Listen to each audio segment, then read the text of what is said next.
Hi everyone, I am Megha. Welcome to my YouTube channel. So guys, I am back with my another video that is on social group. So if you like my video then guys please like, share and subscribe and don't forget to give your precious feedback in the comment section. So before any delay, let's get started our next topic that is social group. चलिए जानते हैं social group का मतलब क्या होता है. Meaning of social group. A social group is a collectivity of two or more individual who are in state of interaction with one another. इसका मतलब ये है, पहले अपन ग्रुप का मतलब समझते हैं. ग्रुप क्या होता है? जब दो या दो से ज्यादा लोग होते हैं उसे हम ग्रुप बोलते हैं. ठीक है, सोशल ग्रुप उसको क्यों बोला गया है? क्योंकि जब दो और दो से ज्यादा लोग आपस में इंटरेक्शन कर रहे हैं, ठीक है, इंटरेक्शन वाली स्टेट में है, दोनों आपस में बातचीत कर रहे हैं, उसे हम सोशल ग्रुप बोलते हैं. आपने सोशल ग्रुप के बहुत सारे एग्जाम्पल सुने होंगे, जैसे आपका फ्रेंड ग्रुप हो गया, या किसी ऑर्गेनाइजेशन में या इंस्टीट्यूशन में एम्प्लॉयज साथ में काम कर रहे हैं तो ग्रुप ऑफ एम्प्लॉयज बोल सकते हो. ठीक है, आपके स्कूल में ग्रुप ऑफ क्लासमेट्स, ठीक है, आपके जो भी क्लासमेट्स हैं उनका ग्रुप. देन कोई मीटिंग हो रही है उसके ग्रुप ऑफ मेंबर्स. तो काफी सारे ग्रुप्स के आपने एग्जाम्पल्स सुने होंगे. और सोशल ग्रुप का मतलब होता है कि जब दो या दो से ज्यादा लोग आपस में क्या करते हैं? इंटरेक्शन करते हैं, उससे हम सोशल ग्रुप बोलते हैं. चलिए मैं आपको एक और एग्जांपल दे देती हूँ सोशल ग्रुप का. मान लीजिए एक ग्रुप ऑफ बॉयज है, ठीक है, वो एक मूवी देख के आए हैं और फिर क्या कर रहे हैं? मूवी देख के आने के बाद वो उस मूवी के बारे में बात कर रहे हैं आपस में कि मूवी अच्छी थी या मूवी के ये वाले डायलॉग्स अच्छे थे, मतलब कुछ भी आपस में उस मूवी को लेके डिस्कशन कर रहे हैं. तो वो भी एक एग्जाम्पल है हमारे सोशल ग्रुप का. मतलब एक ग्रुप ऑफ बॉयज है, वो किस चीज पर डिस्कशन कर रहे हैं? एक मूवी देख के आए हैं, उस पर वो डिस्कशन कर रहे हैं, तो वो भी एक सोशल ग्रुप का एग्जाम्पल है. मैंने कुछ और भी एग्जाम्पल्स दी हैं, वो भी आप देख लीजिए एक बार. Examples: a family living in a home, ठीक है, एक फैमिली रह रही है घर पे. Group of employees working in the same organisation, group of classmates and group of member of a meeting and so on. ये कुछ एग्जाम्पल्स थे सोशल ग्रुप के. ठीक है, इससे आपको अच्छे से समझ में आएगा कि सोशल ग्रुप का मतलब क्या है. फिर जानते हैं definition of a group. According to Ogburn, when two or more individual come together, जब दो और दो से ज्यादा लोग आपस में साथ में आते हैं एंड इन्फ्लुएंस वन अनदर, और एक दूसरे को इन्फ्लुएंस करते हैं, उसे हम क्या बोलते हैं? सोशल ग्रुप बोलते हैं. ठीक है, उसमें इंटरेक्शन वाली चीज होनी चाहिए. ठीक है, वो आपस में इंटरेक्शन कर रहे हैं और इंटरेक्शन के थ्रू वो क्या कर रहे हैं? एक दूसरे को इन्फ्लुएंस कर रहे हैं, उसे हम सोशल ग्रुप बोलते हैं. आई होप आपको सोशल ग्रुप का मीनिंग और डेफिनेशन और कुछ जो मैंने एग्जाम्पल्स दिए हैं उसको आपको अच्छे से समझ आए. एक बार मैं हटा देती हूँ, फिर अपन नेक्स्ट स्लाइड में चलते हैं. Wait a minute.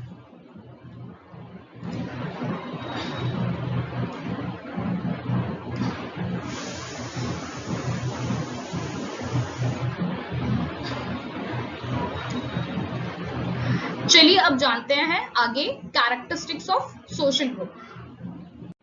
कुछ कैरेक्टरिस्टिक्स के बारे में डिस्कस करेंगे. यहाँ पे मैंने 10 पॉइंट्स दिए हैं कैरेक्टरिस्टिक्स के, इसको मैं आपको ब्रीफ इंट्रोडक्शन दूंगी सबका. ठीक है, चलिए स्टार्ट करते हैं. First is collection of individual.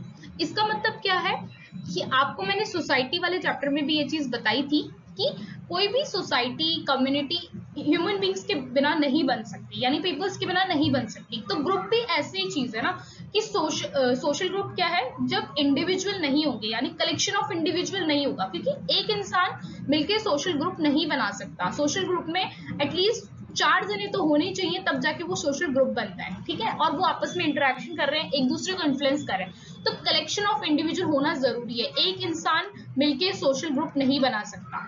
ठीक है, तो मैंने आपको सोसाइटी और कम्युनिटी में भी ये चीज क्लियर करी थी कि सोसाइटी, कम्युनिटी, सोशल ग्रुप ये बिना इंडिविजुअल के नहीं बन सकते. तो इनकी जो एक कॉमन कैरेक्टरिस्टिक्स आप बोल सकते हैं यही है कि कलेक्शन ऑफ इंडिविजुअल होना जरूरी है. मतलब कोई भी स्कूल, कॉलेजेस, टीचर या स्टूडेंट्स के बिना नहीं हो सकता, वैसे कोई भी सोसाइटी, कम्युनिटी, ग्रुप इंडिविजुअल के बिना नहीं हो सकता. तो ये हमारी फर्स्ट कैरेक्टरिस्टिक थी, ये आप सब पे ध्यान रखेंगे. नेक्स्ट हम बात करेंगे इंटरेक्शन अमॉन्ग मेंबर्स. ये भी मैंने आपको सोसाइटी और कम्युनिटी में भी बताया था कि इंटरेक्शन होना जरूरी है.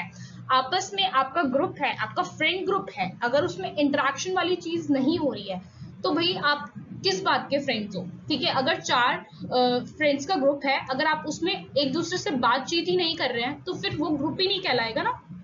इंटरेक्शन होना मस्ट है, मतलब इंटरेक्शन होना ही चाहिए.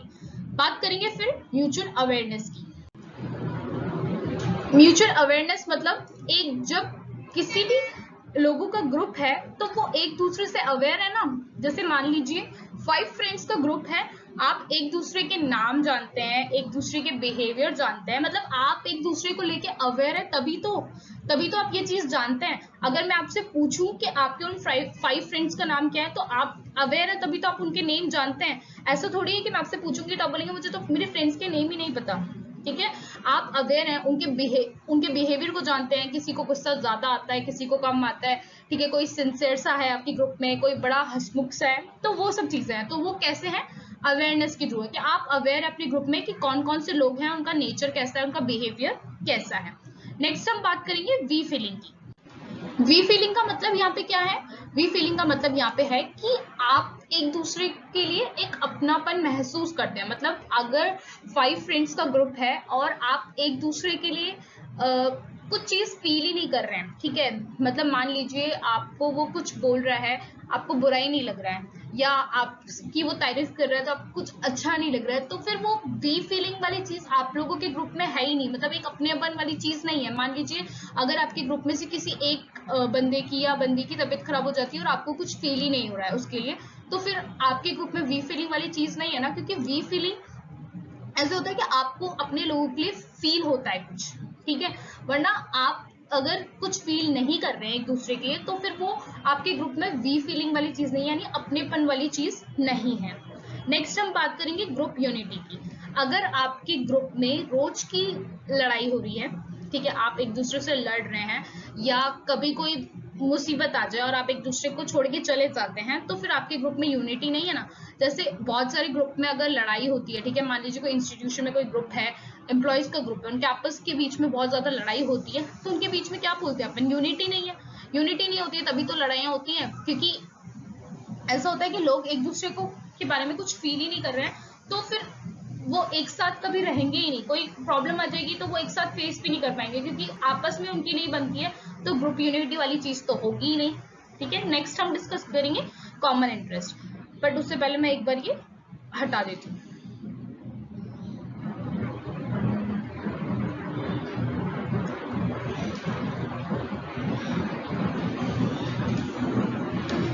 चलिए, कॉमन इंटरेस्ट, यहाँ पे कॉमन इंटरेस्ट मतलब कोई भी ग्रुप बनता है, ठीक है, 4 या 5 लोग मिलके कोई भी ग्रुप बनाते हैं, ठीक है, या कोई भी आपकी सोसाइटी में ग्रुप है, तो वो एक इंटरेस्ट को फुलफिल करने के लिए कोई एक ऑब्जेक्टिव है, इंटरेस्ट है, वो सबका वहां पे कॉमन है, तभी वो ग्रुप बनाया गया है। ठीक है, जैसे 5 लोगों का ग्रुप है, वो किसी चीज के ऑब्जेक्टिव्स को या किसी चीज को फुलफिल करने के लिए बनाया गया है, तभी वहां के उन लोगों के जो इंटरेस्ट है वहां पे वो कॉमन है।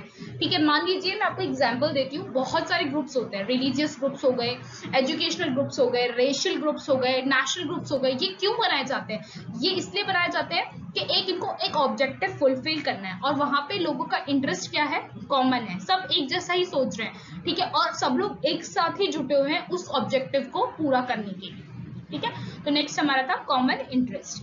फिर हम बात करेंगे ग्रुप नॉर्म्स की। ग्रुप नॉर्म्स मतलब हर एक ग्रुप का, चाहे वो छोटा ग्रुप हो चाहे वो बड़ा ग्रुप हो, उस ग्रुप के कुछ नॉर्म्स होते हैं। नॉर्म्स यानी यहाँ पे रूल्स एंड रेगुलेशंस होते ही होते हैं। ठीक है, और वो ग्रुप नॉर्म्स किसी भी फॉर्म में हो सकते हैं, रिटन भी हो सकते हैं, अनरिटन भी हो सकते हैं, और वो कोई से भी फॉर्म में हो सकते हैं, कस्टम्स के फॉर्म में भी हो सकते हैं, फोकवेज के फॉर्म में भी हो सकते हैं, ट्रेडिशंस के फॉर्म में भी हो सकते हैं, किसी भी फॉर्म में, लॉज के फॉर्म में भी हो सकता है, और जरूरी नहीं है कि वो रिटन ही, वो अनरिटन भी हो सकते हैं। ठीक है, लेकिन हर एक ग्रुप का एक रूल्स और रेगुलेशंस होते हैं, जो अगर आप उस ग्रुप के मेंबर हैं तो वो चीज आपको फॉलो करनी पड़ती है।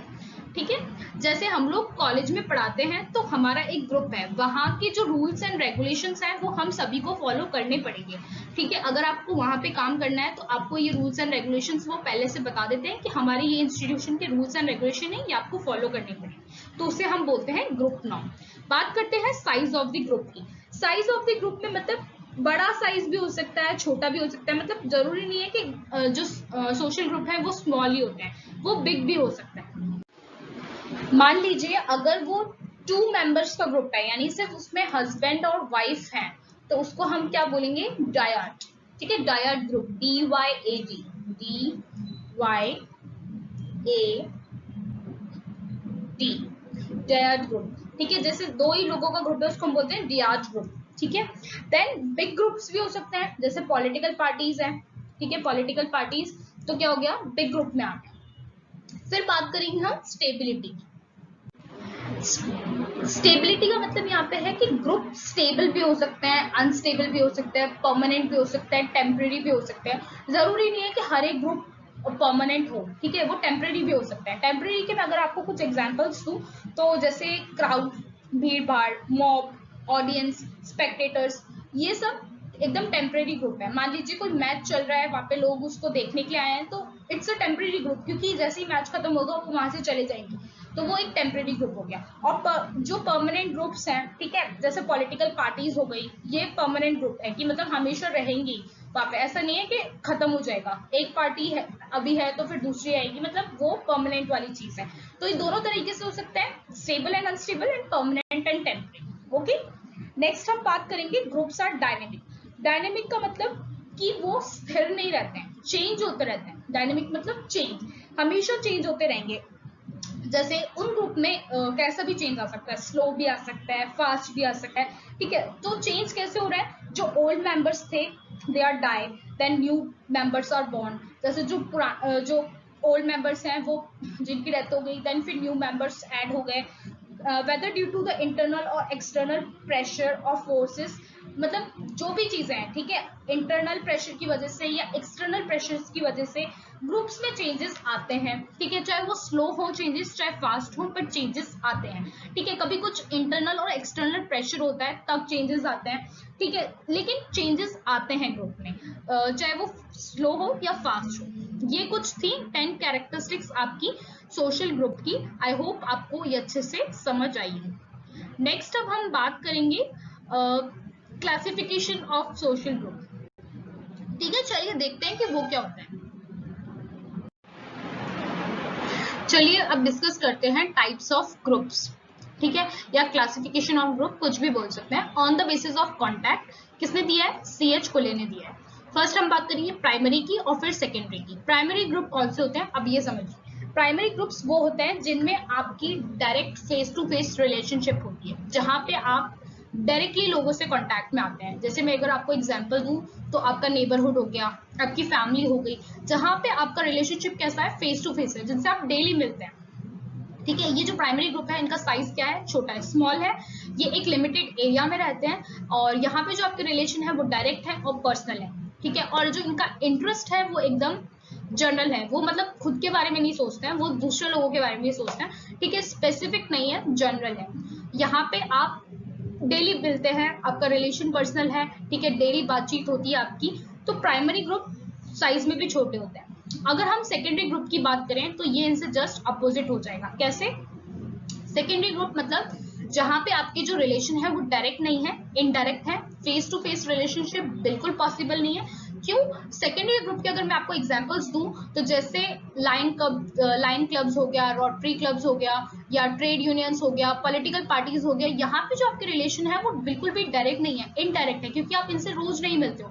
यहाँ पे जो रिलेशनशिप है वो आपकी फेस टू फेस बिल्कुल पॉसिबल नहीं है, क्योंकि इतने सारे लोग हैं, आपकी फेस टू फेस जो रिलेशनशिप है वो होना भी पॉसिबल बिल्कुल नहीं है, क्योंकि आप इतने ग्रुप ऑफ मेंबर्स के साथ कैसे आप डेली कांटेक्ट रख सकते हो। तो जो प्राइमरी ग्रुप का जस्ट अपोजिट हो जाएगा सेकेंडरी ग्रुप, ठीक है। ये साइज में भी बड़े होंगे, देन इनका जो नेचर होगा वो इम्पर्सनल होगा, यहाँ पे जो बोलते हैं ना रिलेशन होगा वो इम्पर्सनल होगा, डायरेक्ट रिलेशनशिप नहीं होगी, डायरेक्ट कांटेक्ट नहीं होगा, डायरेक्ट कम्युनिकेशन नहीं होगा, और इनका जो इंटरेस्ट होगा वो स्पेसिफिक होगा, जनरल नहीं होगा। जैसे मान लीजिए कोई भी क्लब है, उसके जो इंटरेस्ट है वो स्पेसिफिक है, वो खुद के ग्रुप के बारे में ही सोचेंगे, ऑब्वियसली वो जनरल वे में नहीं सोचेंगे, ठीक है। तो यहाँ पे कॉपरेशन भी होगा, वो डायरेक्ट नहीं होगा, इनडायरेक्ट होगा, लोग साथ में काम नहीं करते, यहाँ पे लोग अलग अलग काम करते हैं। प्राइमरी ग्रुप में लोग साथ में मिलकर काम करते हैं, तो वहाँ पे जो कॉपरेशन है वो भी डायरेक्ट होता है। आई होप प्राइमरी और सेकेंडरी ग्रुप में एकदम आपका कंफ्यूजन क्लियर है। प्राइमरी ग्रुप के एग्जांपल्स हैं आपके नेबरहुड, आपकी फैमिली, कम्युनिटी, या प्लेग्राउंड में कुछ अगर चिल्ड्रन, अगर कुछ मतलब जो बच्चे हैं वो खेल रहे हैं, ये प्राइमरी ग्रुप्स के एग्जांपल है। और सेकेंडरी ग्रुप के एग्जांपल्स मैं आपको दूं तो पॉलिटिकल पार्टीज हो गया, ट्रेड यूनियन हो गया, ठीक है, रोटरी क्लब्स, लॉयन क्लब्स, इनको आप खुद ज्वाइन करते हैं, ठीक है। तो इनके जो इंटरेस्ट है वो स्पेसिफिक है, ये जो साइज में है ये बहुत ज्यादा बड़े हैं, इनके यहाँ पे जो रिलेशनशिप है वो इनपर्सनल है, ठीक है, यहाँ पे face to face relationship possible नहीं है। फिर हम बात करेंगे on the basis of identification की। अब आइडेंटिफिकेशन के बेसिस पे किसने दिया है, WG समनर ने दिया है, याद रखना है। फर्स्ट हम बात करते हैं इन ग्रुप की। इन ग्रुप क्या होते हैं, जिन ग्रुप से हम खुद बिलोंग करते हैं, ठीक है, जब हम जिस ग्रुप से बिलोंग करते हैं उसे हम इन ग्रुप बोलते हैं। जैसे आपकी फैमिली, उससे आप डायरेक्टली बिलोंग कर रहे हैं, ठीक है, तो वो आपके लिए वो इन ग्रुप है। समझ रहे हैं आप मेरी बात, जहां पे आप खुद उस ग्रुप से बिलोंग करते हो उसे आप इन ग्रुप बोलते हो। जैसे अगर मैं आपको एग्जांपल दूं इन ग्रुप का, जैसे मान लीजिए मैं एक क्रिकेट टीम की प्लेयर हूँ, तो वो टीम मेरे लिए क्या है, इन ग्रुप है, क्योंकि मैं उस टीम से बिलोंग कर रही हूँ, ठीक है। एक रिलीजियन एसोसिएशन है, तो वो उनके जो फॉलोवर्स हैं, उस एसोसिएशन के जो फॉलोवर्स हैं उनके लिए वो क्या है, रिलीजियस एसोसिएशन इन ग्रुप है, ठीक है। आप एक ज्योग्राफिकल कम्युनिटी में रह रहे हो, ठीक है, वो ज्योग्राफिकल कम्युनिटी उन लोगों के लिए जो रहते हैं उसमें वो उनके लिए इन ग्रुप है, ठीक है। जब टर्म इन ग्रुप को आप कैसे यूज करते हो, जब आप खुद उससे आइडेंटिफाई होते हो, ठीक है, आप उस ग्रुप से बिलोंग करते हो। जैसे हम बोलते हैं ना, we are Indians, we are Hindus, we are Muslims, we are students, ठीक है, हम उस ग्रुप से डायरेक्टली बिलोंग कर रहे हैं, उससे हम इन ग्रुप बोलते हैं। आउट ग्रुप में जस्ट अपोजिट हो जाएगा, जब आप उस ग्रुप से बिलोंग नहीं करते हो, वो ग्रुप आपका है ही नहीं। जैसे अगर मैं आपको एग्जांपल दूं आउट ग्रुप का, जैसे मान लीजिए मैं सोशियोलॉजी की स्टूडेंट हूँ, ठीक है, तो जो सोशियोलॉजी वाले बच्चे हैं वो मेरे लिए इन ग्रुप है, लेकिन जो साइकोलॉजी वाले बच्चे हैं वो मेरे लिए क्या हो गए, आउट ग्रुप हो गए, क्योंकि मैं उस ग्रुप से बिलोंग ही नहीं करती हूँ, वो सब्जेक्ट मेरे पास नहीं है, तो मैं उस ग्रुप से बिलोंग नहीं कर रही हूँ, तो वो मेरे लिए क्या हो जाएगा, आउट ग्रुप हो जाएगा। और आउट ग्रुप को आप कैसे आइडेंटिफाई करते हो, जब आप एक दूसरे के ग्रुप को कंपेयर करते हो। जैसे मैं बोल रही हूँ कि I am Indian and they are American, मैं तो इंडियन हूँ और वो अमेरिकन है। I am Hindu and they are Muslims, ठीक है। तो जब मैं एक ग्रुप से दूसरे ग्रुप को कंपेयर कर रही हूँ, मतलब मैं खुद के ग्रुप के बारे में बता रही हूँ कि मैं तो हिंदू हूँ और वो मुस्लिम्स हैं, ठीक है, तो ये कुछ आउट ग्रुप के एग्जाम्पल्स हो गए, जब आप अपने ग्रुप को दूसरे ग्रुप से कंपेयर करते हो, ठीक है, और वो ग्रुप से आप डायरेक्टली बिलोंग नहीं करते हो, उसे हम आउट ग्रुप बोलते हैं। फिर हम बात करेंगे on the basis of structure की, जो दिया है ड्वाइट सैंडरसन ने। ये नेट के बच्चों को मैं स्पेशली बोल रही हूँ कि याद रखने हैं, ये नेम्स पूछे जाते हैं कि ये ग्रुप किसने दिया है, तो स्पेशली आप ध्यान रखें कि प्राइमरी और सेकेंडरी ग्रुप किसने दिया है, इन ग्रुप आउट ग्रुप किसने दिया है, ये एग्जाम्स में पूछे जाते हैं। बात करते हैं वॉलेंट्री ग्रुप की। वॉलेंट्री ग्रुप वो होते हैं जो आप खुद की चॉइस से ज्वाइन करते हो, ठीक है, आपकी चॉइस है, आप उसको ज्वाइन करना चाहें नहीं करना चाहें, आपकी चॉइस है, आप अपनी चॉइस से उनको लीव भी कर सकते हो कभी भी। जैसे वॉलेंट्री ग्रुप के मैं आपको एग्जांपल्स दूं, तो जैसे आपको कोई कॉलेज ज्वाइन करना है, आप 12th के स्टूडेंट हैं, आपको कोई कॉलेज में एडमिशन लेना है, it's depends on your choice कि आपको कौन से कॉलेज में एडमिशन लेना है, ठीक है। तो ये जहाँ पे ऐसे ग्रुप, वॉलेंट्री ग्रुप ऐसे ग्रुप है जहाँ पे आप खुद की चॉइस से वो ग्रुप ज्वाइन करते हो, खुद की चॉइस से वो ग्रुप छोड़ देते हो, ठीक है। मुझे कहाँ पे जॉब करनी है, कौन से इंस्टीट्यूशन में जॉब करनी है, it's totally depend on me, मेरे ऊपर डिपेंडेंट है मैं कौन से इंस्टीट्यूशन में जॉब करना चाहती हूँ, ठीक है। वो ग्रुप, मैं उन ग्रुप को वॉलेंट्री ग्रुप होना चाहता है जहाँ पे हम खुद की चॉइस से वो ग्रुप को ज्वाइन करते हैं और खुद की चॉइस से ही छोड़ देते हैं, वो होते हैं वॉलेंट्री ग्रुप्स, ठीक है। आपको कोई फोर्स नहीं है कि उन ग्रुप को आपको खुद को ज्वाइन करना ही पड़ेगा या कोई कंपलसरी नहीं है आपके लिए। इन वॉलेंट्री में जस्ट अपोजिट, आपके पास कोई चॉइस नहीं है, उस ग्रुप के मेंबर आप खुद ब खुद बन जाते हो। जैसे इन वॉलेंट्री ग्रुप का एग्जांपल दूं तो फैमिली, आपकी फैमिली, आप उस फैमिली में बॉर्न हुए हैं, इसमें आपकी कोई चॉइस नहीं है, ठीक है। सेक्स, आप मेल हुए हैं या फीमेल हुए हैं, इसमें भी आपकी कोई चॉइस नहीं है। तो जिन ग्रुप को आपकी कोई चॉइस नहीं है, जिसमें आप खुद ब खुद उसके मेंबर बन जाते हैं, उसे बोलते हैं इनवॉलेंट्री। वॉलेंट्री में याद रखना है कि चॉइस होनी चाहिए, इनवॉलेंट्री में आपकी कोई चॉइस नहीं है। बात करते हैं डेलीगेट ग्रुप की। डेलीगेट ग्रुप कौन से होते हैं, डेलीगेट ग्रुप की एक कैरेक्टरिस्टिक को आप हमेशा दिमाग में रखें, जैसे ये लार्ज नंबर ऑफ पीपल, ठीक है। डेलीगेट ग्रुप आप बोल सकते हैं एग्जांपल पार्लियामेंट, ठीक है। पार्लियामेंट के जो ग्रुप ऑफ मेंबर्स हैं उनको आप चूज कर रहे हैं, डायरेक्टली चूज कर रहे हैं या कोई क्राइटेरिया पे बेस पे चूज कर रहे हैं, ये आपकी चॉइस, ठीक है, तो ये मेंबर आपसे ही चूज होके गए हैं और पब्लिकली काम कर रहे हैं, तो ये डेलीगेट ग्रुप है जिनको आपने चूज किया। एक और एग्जांपल दूं कि अपने कोई ग्रुप ऑफ एक्सपर्ट्स हैं, वो इंडिया से अमेरिका जा रहे हैं किसी इशू पे डिस्कस करने, ठीक है, on the behalf of our country, मतलब अपनी कंट्री, ऑब्वियसली बात है ना, हम सब तो नहीं जा सकते उस इशू को डिस्कस करने दूसरी कंट्री में, एक ग्रुप को भेजा जाता है, तो उस ग्रुप को हम बोलते हैं डेलीगेट ग्रुप। मतलब एक ग्रुप ऑफ एक्सपर्ट्स को भेजते हैं किसी इशू पे डिस्कस करने के लिए आपकी कंट्री के बिहाफ पे, तो उसको हम बोलते हैं डेलीगेट ग्रुप। ठीक है, अमेरिका जा रही है एक ग्रुप ऑफ एक्सपर्ट जा रहे हैं, अमेरिका जा रहे हैं, इंडिया के बिहाफ पे जा रहे हैं किसी इशू को डिस्कस करने के लिए, उसे हम बोलते हैं डेलीगेट ग्रुप। ठीक है, ध्यान रहेगा। बात करते हैं on the basis of rules and regulation, formal and informal. आपको फॉर्मल और इनफॉर्मल से समझ में आ रहा होगा। फॉर्मल ग्रुप्स कौन से होते हैं? जहां पे रूल्स एंड रेगुलेशंस होते हैं। ठीक है, आप उस ग्रुप को ज्वाइन कर रहे हो तो कुछ रूल्स एंड रेगुलेशन है, आप उनको सिंपली ऐसे नहीं ज्वाइन कर लिया कभी भी छोड़ दिया। मैं कॉलेज में असिस्टेंट प्रोफेसर हूँ, कुछ रूल्स एंड रेगुलेशन है उसको ज्वाइन करने की भी और उसको लीव करने की भी। मैं खुद की मर्जी से उठा के नहीं है कि मैंने आज ज्वाइन किया और मैं 10 दिन बाद बोलूँ कि मैं तो नहीं आऊँ कल से। इट्स नॉट पॉसिबल, क्योंकि आपके वहाँ पे रूल्स एंड रेगुलेशंस आपको बताए गए हैं कि आपको इस हिसाब से चलना है। अगर आपको कॉलेज छोड़ना है तो आपको 15 डेज पहले नोटिस देना है या 1 मंथ पहले नोटिस देना है। ठीक है, अगर मैं उनको ब्रेक करती हूँ तो ऑब्वियसली बात है कि वो मेरे ऊपर किसी भी चीज को लेकर चार्ज कर सकते हैं। ठीक है, और या कुछ उनके ग्रुप को वायलेट करती हूँ तो मुझे पनिशमेंट दे सकते हैं। ठीक है, इनफॉर्मल ग्रुप्स की बात करें तो वहां पे कोई रूल्स एंड रेगुलेशंस नहीं है। ठीक है, आप उनको खुद की मर्जी से ज्वाइन करो नहीं करो आपकी चॉइस है। ठीक है, कोई स्टेडियम में मैच हो रहा है आप जाके ज्वाइन करो नहीं करो आपकी मर्जी। ठीक है, कहीं आपको जैसे मान लीजिए कोई लोग ऐसे मार्केट में खड़े होकर गॉसिप कर रहे हैं, आपको वो चीज सुननी है नहीं सुननी है, it's only depend on you ना, कि आपको जाके सुनना है जाके बैठना है वहां पे।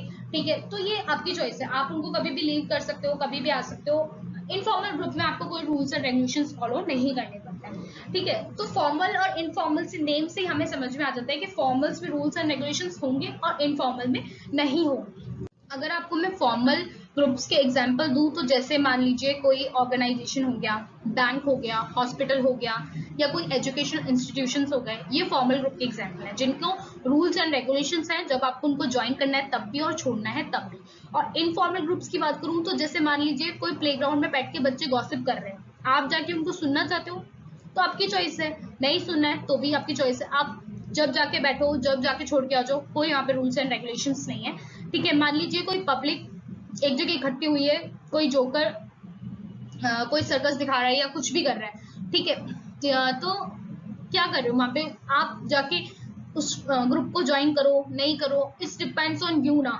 ठीक है, आप कभी भी उसको छोड़ के आ सकते हो। ठीक है, कोई आपको ऐसे नहीं बोलेगा कि आपको इस टाइम पे जाना है उस टाइम पे छोड़ना है, कोई रूल्स एंड रेगुलेशंस नहीं है वहाँ पे।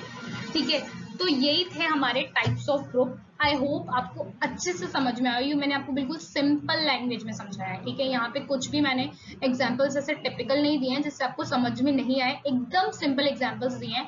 आप इनको बार बार सुनेंगे तो आपको अच्छे से समझ में आएगा। ये बहुत ईजी है, इनको रटने की जरूरत नहीं है बिल्कुल, बस ध्यान रखना है कि क्या ग्रुप का नाम है, उसी ग्रुप से आपको नेम से ही पता चल जाता है कि उसके अंदर अब उनको क्या लिखना है या वो ग्रुप क्या है। ठीक है, आपसे जब भी पूछा जाएगा तो इट्स वेरी इजी कि आपसे कोई पूछेगा प्राइमरी ग्रुप क्या है, तो आपको रटने की बिल्कुल भी जरूरत नहीं है, ये एकदम इजी है। आपको दिमाग में चीजें रखनी है कि प्राइमरी ग्रुप क्या होता है, सेकेंडरी ग्रुप क्या होता है, एग्जाम्पल्स के थ्रू दिमाग में चीजें रखनी है, आप ऑटोमेटिकली आपको तुरंत आपसे कोई पूछेगा तो आपको ऑटोमेटिक दिमाग में आ जाएगा कि वो ग्रुप क्या था। ठीक है, तो यही था हमारा types of group. I hope आपको अच्छे से समझ आया। So guys, this is all about social group. If you like my video, then do like, share and subscribe, and don't forget to give your precious feedback in the comment section. And if you have any doubt, then do write in the comment box. And if you want PDF of these slides, then do follow me on Telegram channel, that is Sociology with Megha. So this is all about it. Thank you so much, and till then take care, bye bye, and see you in the next video.